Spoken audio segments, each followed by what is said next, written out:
Yeah, so this is late. Whoops. Hopefully I'll be able to avoid this in the future by implementing some kind of schedule, but with university work picking up, I'm just inclined to wing it and see what happens. Either way, we have 3 movies to talk about, no albums, because I'm tired and this is already late, so whatever. Starting off with Alan Darbong's third feature. It came out on Netflix on the 11th of February. It stars Johannes Bar Kunk and Nana Blondell. It's called Red Dot. Yeah, so here's an example of a movie that ended up pissing me off a lot more than I thought after I'd finished sitting through it. It does that horrible, annoying thing where it starts at the end and then flashes back to tell the story from there. Usually, this is fine, even if it rarely serves a thematic purpose beyond just ramping up the tension for a particular moment. The problem is that this is a thriller/hunting movie, where the audience are clearly expected to be fearing for the characters from the moment they start off on their little adventure. But the first thing the movie does is shows the audience that the characters are going to be okay later in the film and are still alive.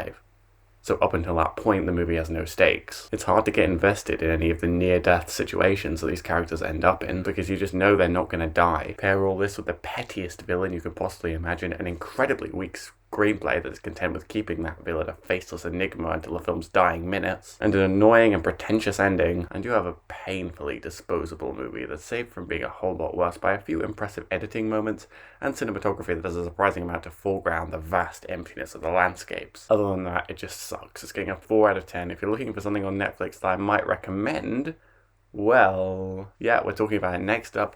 Let's talk about Michael Fumagani's second feature. It stars Lana Condor and Noah Centineo. It came out on Netflix on the 12th of February. To All the Boys, Always and Forever. So believe it or not, I was actually anticipating this a fair bit. It's the conclusion to a trilogy that on the surface should not be for me whatsoever. After all, the first 2 movies in the series were high school teen romance dramas that defines the term basic. But let's not pretend that that's objectively a bad thing on its own. I'm certainly not above this, as especially how charming and irresistible that first movie was. The second was not as good, as the stakes didn't feel quite as high and the movie felt a tad abortive and half-baked. With that in mind, I'm delighted to say that not only is To All the Boys, Always and Forever a return to form for the series and a solid conclusion to the trilogy, it's a movie good enough on its own merits to encourage an entire critical re-examination of the first 2 movies that came before it. Again, that might be a weird thing to say about a movie as basic and fundamentally flawed as this one is. Not only could the movie be seen as a tad amateurish and clumsy, but it also seems slightly embarrassed to acknowledge that the second movie even happened, given that John Ambrose McLaren is nowhere to be seen in this film. As a continuation from P.S. I Love You, it doesn't really hold up, but it still oozes charm, the performances are solid, and the writing has taken a considerable step up. This is a slightly more mature story than in comparison to the 2 that came before. It's about the transitional phase that we all have in our lives where we have to take more control for ourselves and be more independent, even if that means leaving something behind. In the case of Lara Jean, the decision is between her boyfriend Peter, who's off to Harvard, and studying in New York City on the other side of the country. A decision that becomes all the more complicated when she doesn't get into Harvard herself. All the while, her life seems to be changing around her. Her dad's relationship is going well. Her sister Kitty is in a long-distance relationship. And Lara Jean is stuck there observing all of it, seeing the world change around her with no idea how to change herself and save her relationship. And you know what?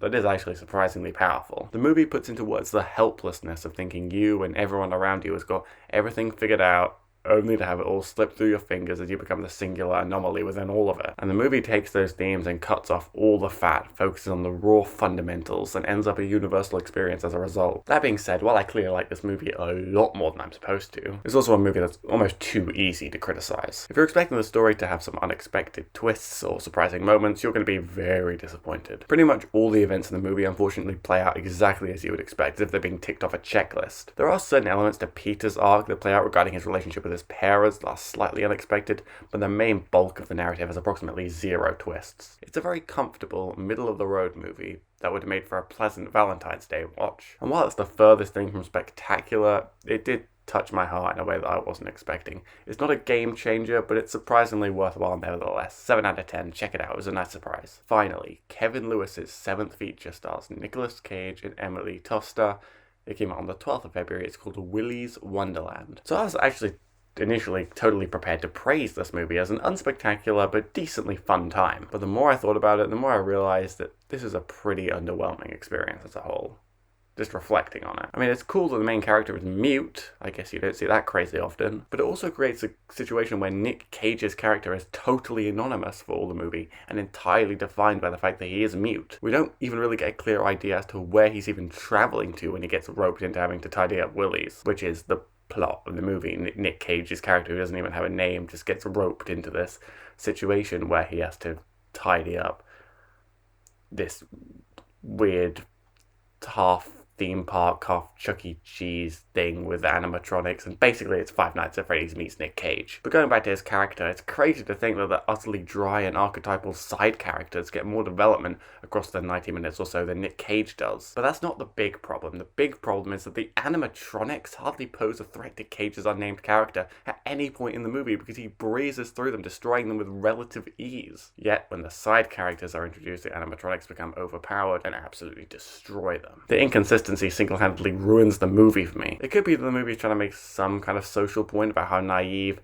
younger people might be when it comes to confronting problems, and how someone older who's more experienced and might be harder to reason with might be more inclined to just smash through their problems without a second thought, symbolized by Nick Cage's no-nonsense approach to fighting the animatronics, in contrast to some of the kids who are ignorant and easily manipulated. This all reaches its natural conclusion when both Nick Cage and the female lead Liv realize it's only when they collaborated could they both escape. It's certainly an interesting idea, but I feel like I would be giving the movie way too much credit to say that any of it was intended, or if it was intended, well executed. Because at the end of the day, this is just a dumb movie, and while there can be quality to that standard, besides some isolated moments of intensity, some interesting representation, and a decent concept, if not one that requires far too much mid-movie exposition, this was mediocre. This did not aim high, and it didn't really achieve that much of anything either. 5 out of 10. I guess I get the appeal, but I'm just not really feeling it. And that's all for this episode. I'm hoping this goes up on Friday, but it might be Saturday depending on how prepared I am. Hopefully I'll have another video coming out on Monday or Tuesday. It might be a little light on the singles and trailers, but I've got a bunch of albums that I'm just waiting to write reviews on, so hopefully I can get those done and get a video done in the first half of next week. And then hopefully get on the same pattern that I was on before with one video going up a week. We'll just have to see what happens. See you next time.